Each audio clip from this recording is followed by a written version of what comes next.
Well, hello there. Part two of talking about my childhood experience and my time living in Tulsa, Oklahoma as a little black girl. Black being summarized as in quotation marks, meaning that my culture or that the culture that I come from is blacked out, and I become a part of a citizenship system where I belong not to my culture but to a system. Okay, and that happens to whites or any letter that you're marked with as your identity. It's like an X. It's like an X. It's like Xmas. Was that good for you? Was that good for you? Yeah, I got some beats to be able to play when I want to in the back of whatever I'm doing, or if I choose to freestyle or anything.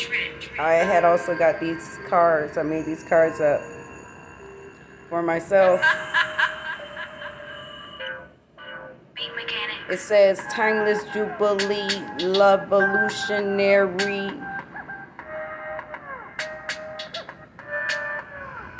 It said Timeless Jubilee, Light Worker and Creator.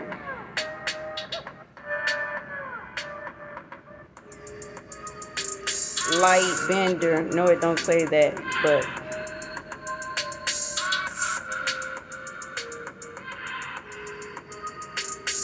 the artist formerly known as Julianne Starr. And I just suggest people go out, Star Seeds, Chosen Ones, make your own little card and see. You can do that. Whatever you are, like, just add whatever I got on here: dancer, writer, musician, and visionary. And then I also put my Starkertees little website up there, so if you want to look at my t-shirts, I put my email, Facebook, and YouTube, but and I put my phone number. And so it's a social card. And what I believe is starting trends. That's how you be fruitful and multiply. It's like, put yourself out there. Like, your ideas are good and they need to be heard, tasted, seen, you know.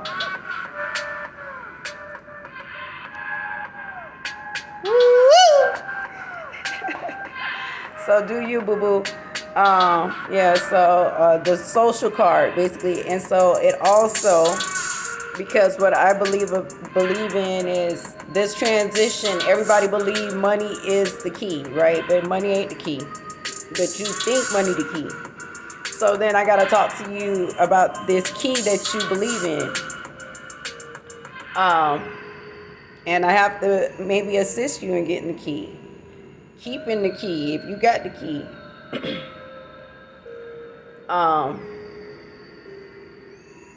But like this, you're supporting business still. People who have business, who do cards, and people who do marketing materials. You can market yourself and promote yourself, but not only market. And so you're helping businesses while you do that. Setting trends, you're helping businesses because people like good ideas, period. So my goal, and I've done it, we've all done it all our lives, where you've seen something that like you sparked that, right? And it's things that you deliberately spark, you know. So it's like, I don't gotta wait to spark it. It's not, to me, it's not even about the money. So if I have an idea, I'm gonna share it like with you to help you promote your higher self. Be fruitful and multiply your higher self. Plant some seeds out here. Things that grow. Okay. So, whatever you really are, put that out there. If you say, hey, I'm a visionary, I'm a philosopher, I'm a star seed, astrologer, you know, so it's just, letting people know who they got next to them and at their disposal. Yeah. I'm here to love you.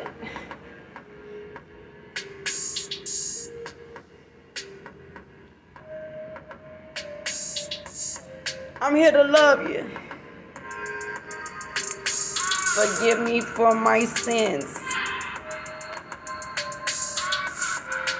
I forgive you. Please forgive me for my sins. Let's be friends. Because I forgive you.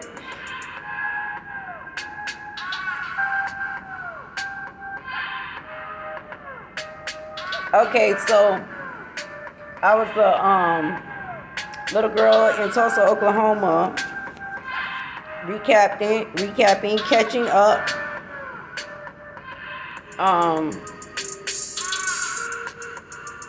In a school, a high-ranked school in the country.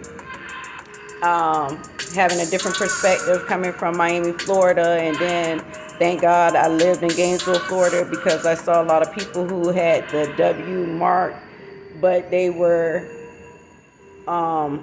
wonderful. W was for wonderful.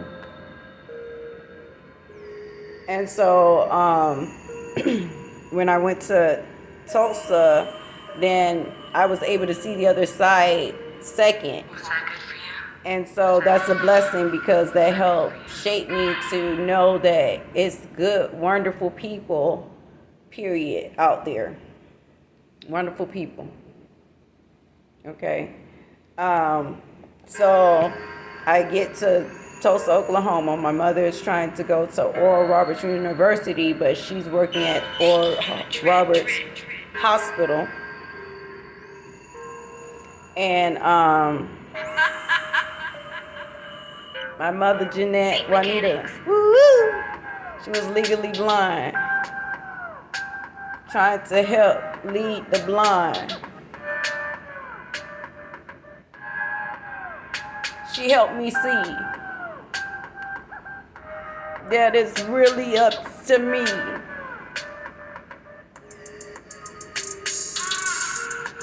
They called the John. They called the John.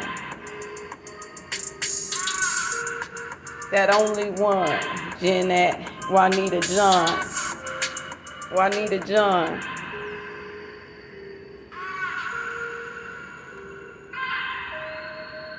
Timeless Jubilee.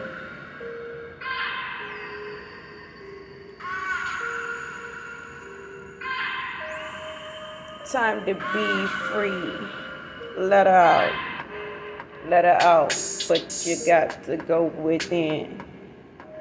Ask God to forgive you for your sins, and she will. Yes, she will. And you'll heal. You will feel the real deal as I go. Letting people know. Love butter, bo. See me on the stroll. You know I got to be bopping.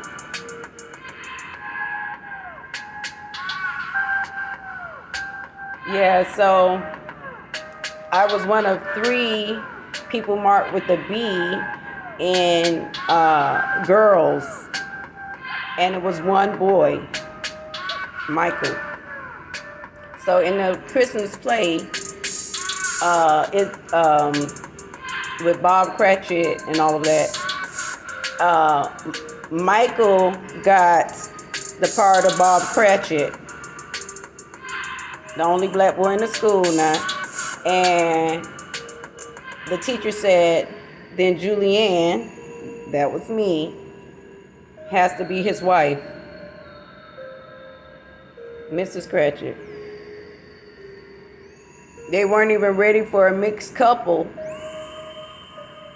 in the play. Was that good for you? They said I had to be his wife. Was that good for you?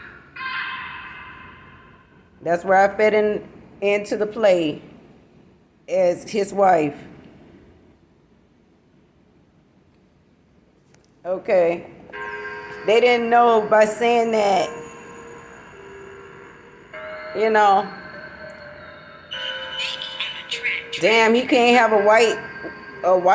So I can't get in this place based on my talent or my acting ability, my skills or nothing. I'm getting in this play on my color, my class.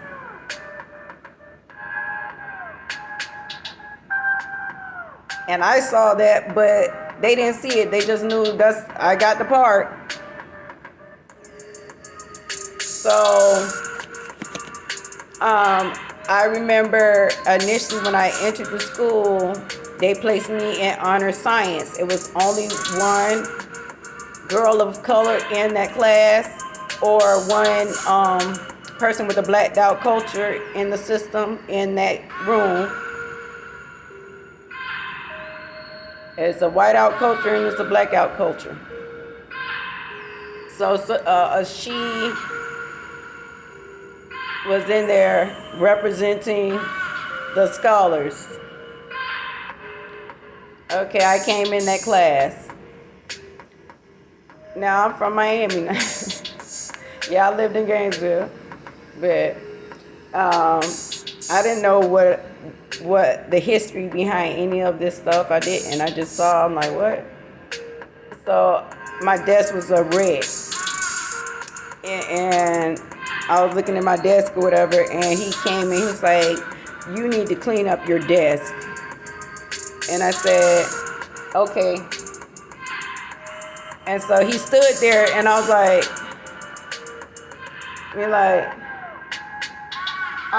you don't have to stand over me. I will do it.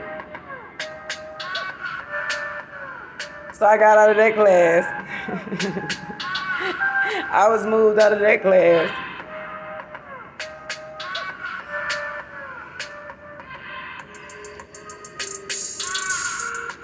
So what started me talking about this whole thing anyway was I was thinking about this little girl because I had this awesome vision earlier today to where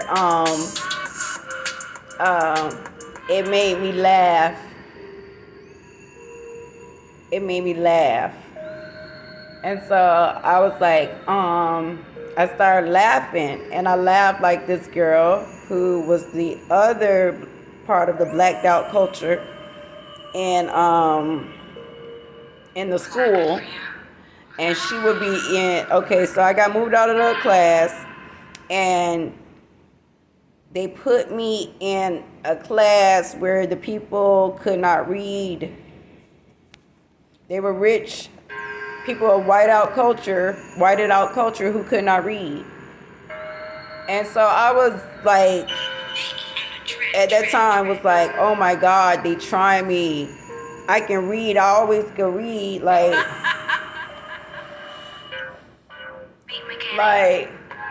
so I went to the teacher, and I'm like a 10-year-old girl. And I went to the teacher, and I was like, I brought a book. I said, can I read for you? Because after they put me in that class, I was like, I went up to the teacher and I said, can I read for you? I said, I'm not supposed to be in this class. And so she said, go ahead. So I read for her, blah, blah, blah, blah, blah, blah, blah, blah. No, she didn't say go ahead first. It's always resistant first. But she go like this. She say, like, this is the, like, what happened is once they moved me out of that honor science, which was my first period, they moved me to the next first period. But the first period is what leads the rest of the curriculum you're going to be getting and what classes you go to. So basically, they put me in the first period slow class.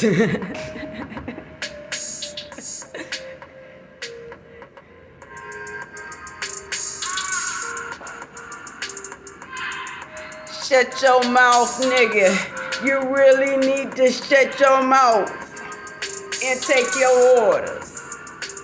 Follow the directions. Let someone else lead your way today.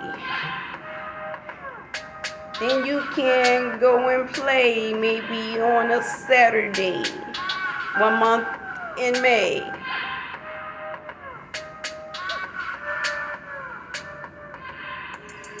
But it was this girl, and she was in the classes that I ended up in, and she would laugh.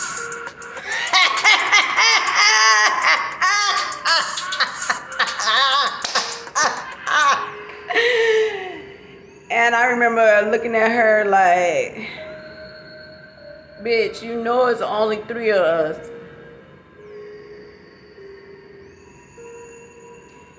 And I was thinking about that, and so I laughed like that today when I had this vision for us. So, I said thank you to that little girl who laughed. She did not let them, or let anybody stop her expression. Like, she didn't give a fuck where she was. She said what she wanted to say, and she, let me see.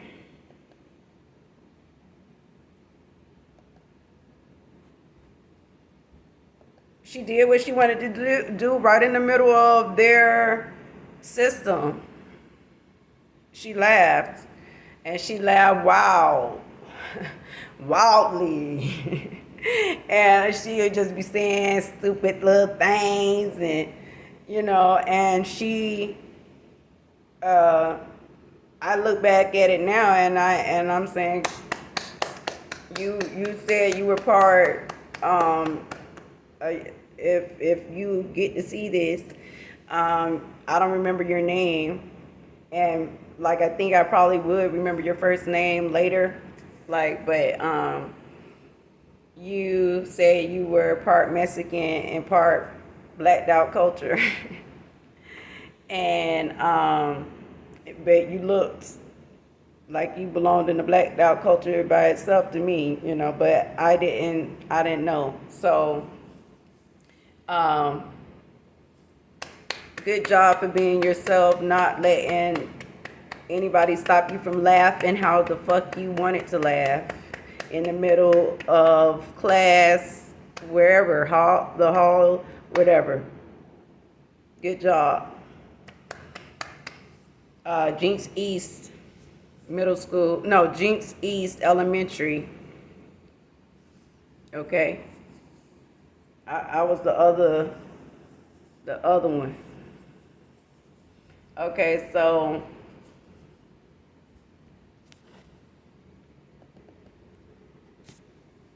I'm saying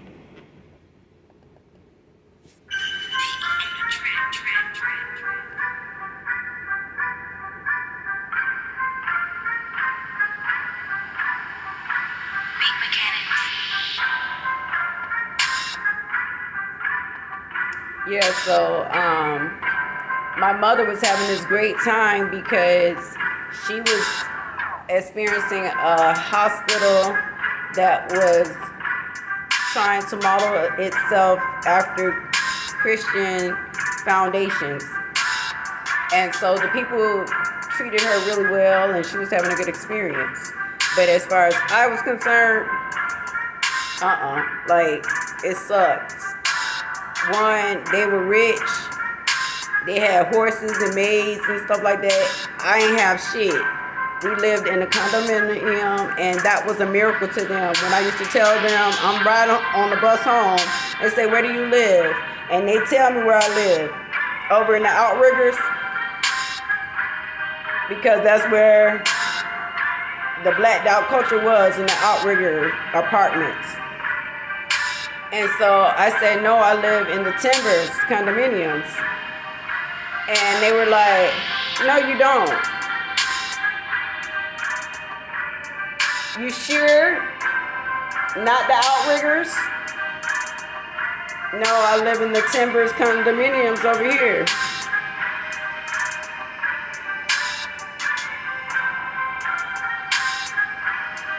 "Yeah, I'm right here. I'm your neighbor. Time to understand. I'm your neighbor. Yeah, I tell you who I am. I'm your neighbor. Love me. Yeah, you're supposed to love me. You're supposed to love me. Not what you see, but what you understand. What you don't understand, then go within. Be a friend. Be the truth. Be the light. Now it's really up to you what you do." So this was part 2 of the story about me living in Tulsa, Oklahoma as a little girl with blacked out culture. Talk to you soon.